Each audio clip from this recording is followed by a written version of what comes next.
Hello everyone, welcome to our YouTube channel keep it simple. आज के video में हम बात करेंगे टाटा पावर की, जिन्होंने आज यानी कि 9 फरवरी को अपने थर्ड क्वार्टर के रिजल्ट्स डिक्लेयर किए हैं। और कंपनी का जो प्रॉफिट है वो पिछले साल के मुकाबले 74% बढ़ के 552 करोड़ रहा है।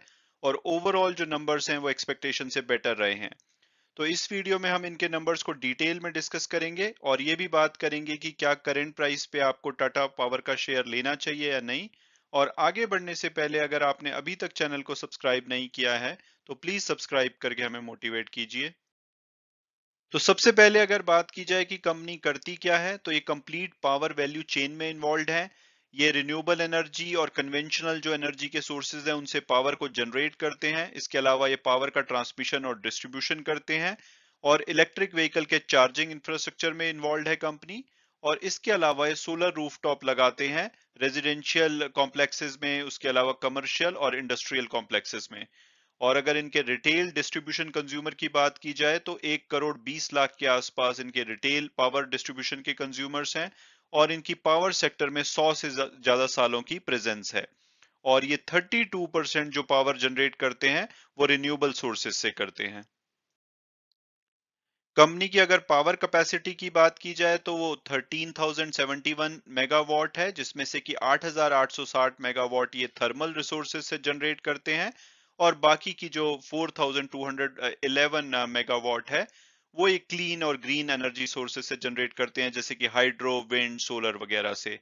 और अगर इनके रिटेल पावर डिस्ट्रीब्यूशन के कंज्यूमर की बात की जाए तो सबसे ज्यादा कंज्यूमर्स इनके उड़ीसा में है 9 मिलियन के आसपास, उसके बाद दिल्ली में 1.7 मिलियन।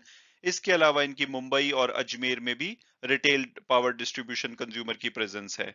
और अगर भारत से बाहर बात की जाए तो इनके जैसे कि हाइड्रो प्रोजेक्ट हैं जॉर्जिया में, इसके अलावा जाम्बिया में और भूटान में और इंडोनेशिया में इनकी कोल माइंस हैं।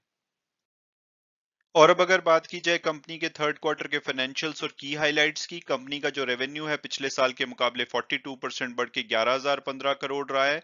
और वहीं जो प्रॉफिट आफ्टर टैक्स है वो पिछले साल के मुकाबले 74% बढ़ के 552 करोड़ रहा है। और ईटी नाउ ने एक पोल किया था, उनके हिसाब से 460 करोड़ प्रॉफिट की एक्सपेक्टेशन लगाई गई थी और सीएनबीसी के हिसाब से 520 करोड़। तो इस तरह से इन्होंने जो एस्टिमेट्स थे उसको काफी अच्छे से बीट किया है।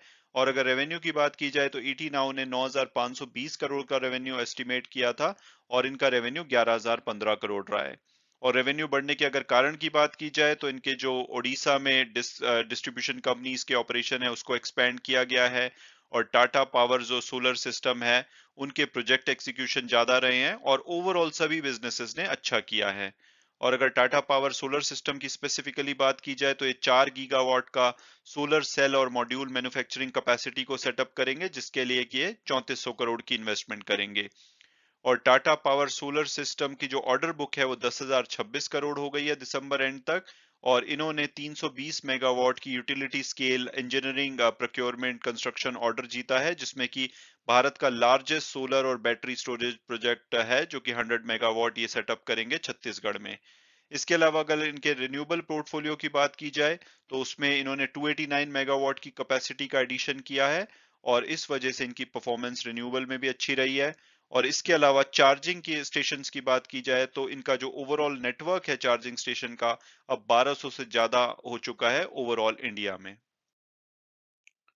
इसके अलावा अगर कुछ और की हाइलाइट्स की बात की जाए तो कंपनी का जो अंडरलाइंग एबिटा है, यानी कि जिसमें कि जेवी और एसोसिएट्स का शेयर भी इंक्लूडेड है, उसमें 16% की पिछले साल से वृद्धि देखी गई है। प्रॉफिट आफ्टर टैक्स अगर एक्सेप्शनल आइटम हम निकाल दें तब भी पिछले साल के मुकाबले 60% बढ़ा है। इसके अलावा अगर इनका कोल वाले बिजनेस का परफॉर्मेंस देखी जाए तो वो पिछले साल से 73% बढ़े हैं अगर वन ऑफ्स को हटा दिया जाए। और रिन्यूएबल का जो एबिटा है वो पिछले साल के मुकाबले 12% बढ़ा है। कंपनी के जो एक्सटर्नल डेट हैं वो पिछले क्वार्टर के मुकाबले तो मोटा मोटी सेम रहे हैं, हालांकि पिछले साल सेम क्वार्टर से थोड़े बड़े हैं। इस वजह से जो इनकी नेट डेट टू इक्विटी है वो 1.51 से बढ़ के 1.58 हो गई है। Net debt debt to underlying जो एबिटा है वो 4.02 से बढ़कर के 4.12 हो गया है। हालांकि जो एवरेज इंटरेस्ट कॉस्ट है वो 7.83 से घट के 7.29 रही है। और अब अगर बात की जाए कि क्या करंट प्राइस पे हमें टाटा पावर का शेयर लेना चाहिए या नहीं, तो सबसे पहले अगर पास्ट परफॉर्मेंस देखें तो पिछले 3 सालों में इन्होंने 246% की अमेजिंग रिटर्न दी है, और उसमें से जो मेजॉरिटी रिटर्न है पिछले एक साल में आई है 173% की। हालांकि पिछले एक वीक में इनका शेयर 5% तक गिरा है रिजल्ट के एंटिसिपेशन में। और अगर टिकर टेप के प्रेडिक्टिव एनालिसिस को देखें तो उसके हिसाब से इसका एवरेज प्राइस 187 आता है, हायर साइड पे 241 और लोअर साइड पे 97।